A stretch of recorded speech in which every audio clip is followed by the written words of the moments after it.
Hi friends, welcome back to my channel. నేటి ప్రశ్న 2011 జనాభా లెక్కల ప్రకారం కింది వాటిని జతపరచండి. చూడండి, 2011 జనాభా లెక్కల ప్రకారం కింది వాటిని జతపరచండి. ఈ వైపు కేటగిరీస్, ఈ వైపు శాతం ఇచ్చాడు. అనగా హిందువులు, ముస్లిములు, క్రైస్తవులు, సిక్కులు. హిందువుల శాతాన్ని జతపరచమన్నాడు, ముస్లింల శాతాన్ని జతపరచమన్నాడు, క్రైస్తవుల శాతాన్ని జతపరచమన్నాడు, అలాగే సిక్కుల శాతాన్ని జతపరచమన్నాడు.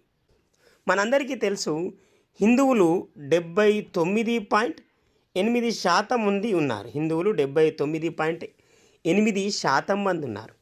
అలాగే క్రైస్తవులు 2.3% మంది ఉన్నారు. క్రైస్తవులు 2.3% మంది ఉన్నారు.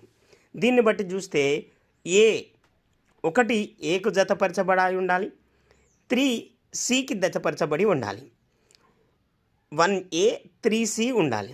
ఇక్కడ ఆన్సర్ చూద్దాం. చూడండి, ఆన్సర్ కనుక చూస్తే ఆప్షన్ ఏ అనేది సరైన ఆన్సర్. ఆప్షన్ ఏ అనేది సరైన జత.